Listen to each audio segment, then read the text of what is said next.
There are literally hundreds of swordsmen in the One Piece world, but did you ever wonder who the strongest ones are? Well, after analyzing each one, I managed to create a list of the 15 greatest One Piece swordsmen of all time. And some of these picks you are definitely not expecting. For example, in 15th place we've got Shiryu, the former head jailer of Impel Down Prison. Shiryu's incredible swordsmanship skills were a big part of why Impel Down was considered impenetrable by most of the world, as nobody would dare face him. Even after he got stripped of his title and captured, Magellan, his former partner and warden, requested his help to take down the Blackbeard pirates. The crew he ironically ended up joining the same day. After Absalom was killed by the Blackbeard pirates, Shiryu acquired the powers of his devil fruit, Suke no Mi, which pretty much allows him to turn himself and anything he touches invisible. Shiryu's lack of honor and love for killing makes him a very dangerous threat to anyone, regardless of their strength, and is enough to grant him the place on this list. Another brutal and emotionless swordsman is S-Hawk, one of the Seraphims created by Vegapunk. Seraphims are a group of genetically engineered creatures who were based on the 7 warlords of the sea. S-Hawk in particular was modeled after none other than Jakul Mihawk, the world's strongest swordsman.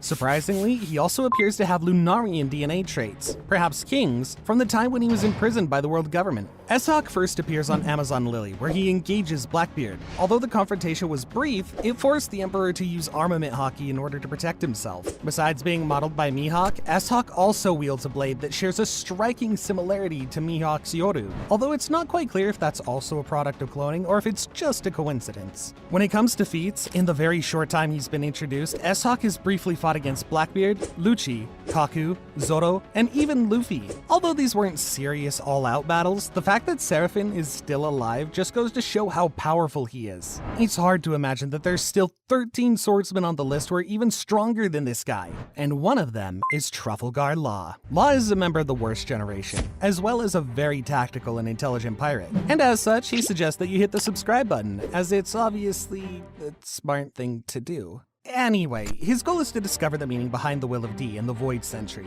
Law ate the Obe Obe no Mi, arguably the most important devil fruit in the series, which can even grant the power of immortality. Law isn't a conventional swordsman like some of the others on this list. Nevertheless, he does frequently use his sword Kikoku and is really skilled with it. For example, even without using his devil fruit abilities, he was able to effortlessly clash against Smoker and even block some of Doflamingo's attacks. However, Law's greatest swordsmanship feat shown so far has been defeating Vergo, one of the strongest members of the Don Quixote pirates, where the wake of his slash was capable of cutting apart Caesar's laboratory and even the surrounding mountains. During the Wano arc, Law has gotten even more powerful, awakening his devil fruit and playing an instrumental role in taking down Big Mom, an emperor of the sea. Next up in 12th place, we've got King, the vice captain of the Beast Pirates and Kaido's right-hand man. He's the last living member of the Lunarians, a special race of winged people who originated from the Red Line and have the ability to generate fire. At some point in his life, King was captured by the world government and experimented on until he got rescued by Kaido, who created a strong bond between them, with King dedicating his service to Kaido forever.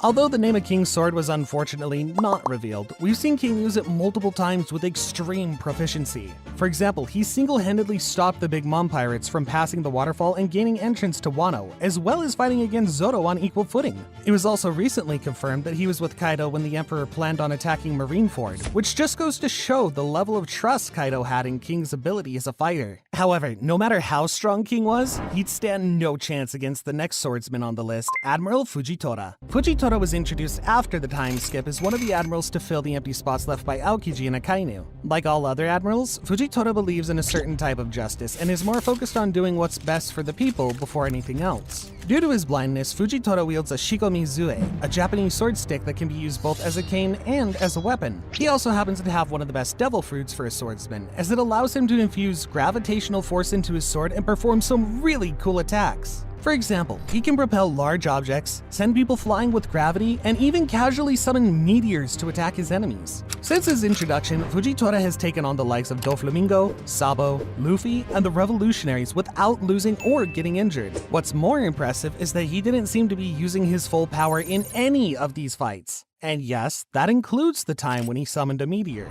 Big Mom. Charlotte Linlin is one of the most powerful characters in One Piece. She's not only power hungry, but literally eats anything and everything, including people. This is actually how she acquired the powers of her devil fruit, the Sorosoro no Mi, by eating its previous holder. Despite her strong devil fruit, she's also proficient in using Haki, having mastered all 3 forms, including Conquerors. However, the ability Big Mom relies on the most is her superhuman physical strength.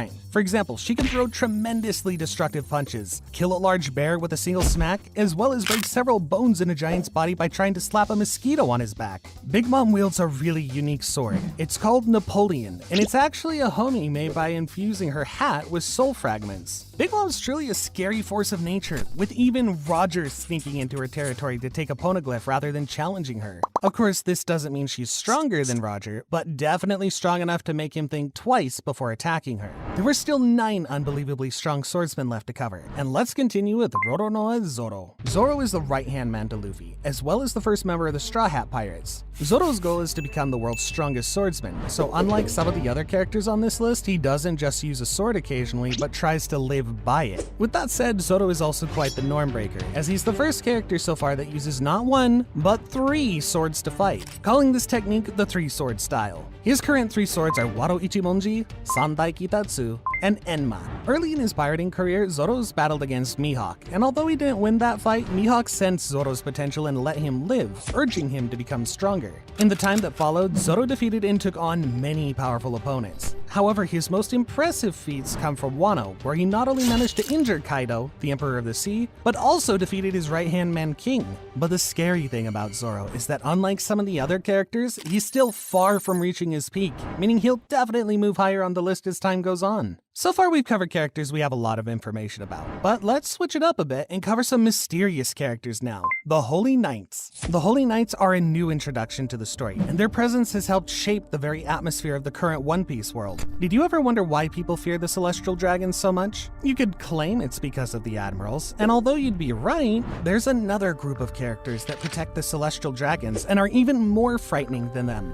The Holy Knights. An organization of elite fighters who take orders from Saint Figerlin Garland, the former ruler of God Valley. These men are the ones who directly protect the Celestial Dragons and are the reason why Marijoa hardly ever gets attacked. Although Holy Knights haven't been fully introduced yet, and the only thing we've seen of them are these silhouettes, it's clear that they're incredibly powerful fighters. Their place on the list is only speculation at this point, and it may change as time goes on. Another speculative entry on the list is Saint Ethenbaron V, a member of the 5 Elders. Like other elders, Ethenbaron is shrouded in mystery. The only information we know about him is that his title is Warrior God of Finance, and that he's one of the few people in the world who knows of Imu's existence. In the recent chapters, however, we got some more information about his combat abilities. Specifically, it was revealed that Ethenbaron and his fellow elders have some kind of power that allows them to transform into strange and powerful beasts. Seeing as he's the only member of the 5 elders carrying a sword, I think it's pretty safe to say that he's a swordsman, and a lot of fans speculate that the sword he's carrying might actually be one of the 12 Supreme Grade blades. If this is true, it would be insane, as all known Supreme Grade blades were wielded by incredibly powerful people like Roger,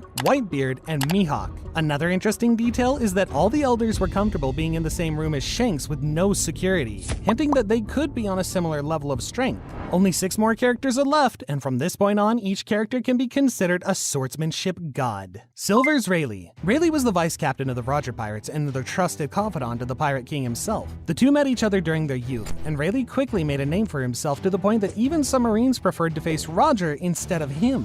Although he never ate a devil fruit during his adventures, Rayleigh managed to master all 3 forms of Haki and is responsible for mentoring powerful people like Shanks and Luffy. Rayleigh, along with Roger Pirates, would regularly battle against the strongest people in the world, with even Marines like Sengoku and Garp respecting him. Throughout his journey, Rayleigh earned an epithet, the Dark King, and solidified himself as the legend. Even years after, at the age of 76, he was still powerful enough to battle against Marine Admiral Kizaru, which makes you wonder, how strong was this guy during his prime?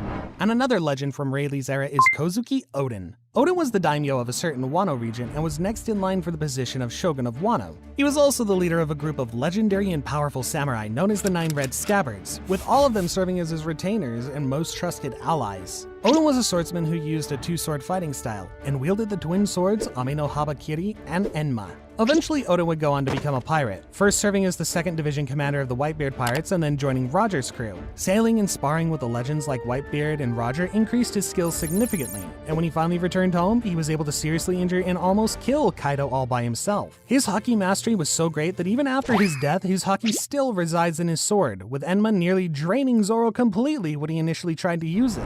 Red Hair Shanks. Same as the last 2 entries, Shanks was also a member of the Roger Pirates, serving as an apprentice on the ship alongside Buggy. However, after Roger's death and the crew's disbandment, Shanks went on to create his own crew, which would later be known as the Red Hair Pirates. In the years that followed, Shanks would become known throughout the world for his feats, receiving the bounty of over 4 billion berries and becoming one of the 4 emperors. Needless to say, Shanks has mastered all 3 forms of haki, with his Conqueror's haki potentially being the strongest in the entire world right now. His sword is called Griffin, and although not much is known about it, it's speculated to be a supreme grade blade. Both Marines and pirates have great respect for Shanks, shown when he was able to easily stop the war at Marineford simply by asking. Okay, there was maybe a bit of threatening involved, but you get the point. Another one of his feats is regularly fighting Mihawk with their legendary duels said to echo throughout the Grand Line. More recently though, he managed to take down the Kid Pirates with one attack, Divine Departure. This was extremely impressive considering Kid was just coming off Wano where he helped take down Big Mom, Shanks' fellow emperor. Although Shanks managed to easily take down Kid, one character he never settled a score with is his old friend and rival, Dracul Mihawk. Dracul Mihawk is currently the world's strongest swordsman, as well as a former member of the 7 Warlords of the Sea. The interesting thing about him is that he was the only one amongst warlords to operate solo, without a crew. Mihawk wields a sword called Yoru, a supreme grade blade considered to be one of the best swords in the world. Although Mihawk is still a mystery and a character we know very little about, there's a lot of hints throughout the show that tell us exactly how strong he really is. We already talked about his epic duels with Shanks, but another hint of his true power was seen during the Summit War. It was clear that everyone on the battlefield had great respect for him, even Vista, the strongest swordsman on Whitebeard's crew. Another testament to his strength is his newly assigned bounty of 3,590,000,000 berries, which is the 5th highest bounty in the world right now. It's funny when you realize that his bounty is even higher than Buggy's, who the world government considers to be Mihawk's boss. Huh. The world government must really fear this guy. Before we cover the strongest swordsman in the entirety of One Piece, let's first quickly go over the 2nd strongest, Ryuma. Ryuma is a legendary swordsman, regarded by many as the greatest samurai to ever live.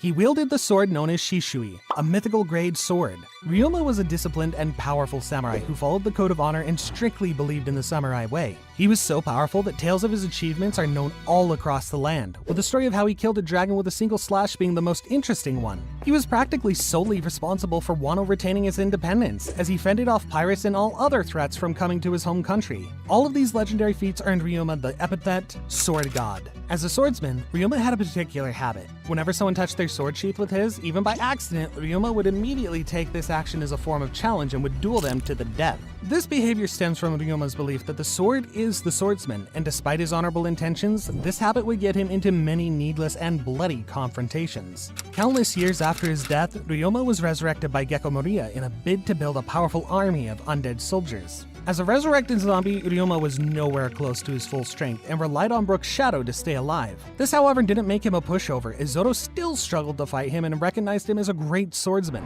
And finally, let's cover the strongest swordsman in the entire One Piece story. The one and only Gold Teeth Roger. In his youth, Roger formed a crew called the Roger Pirates and ventured out to the sea alongside Rayleigh.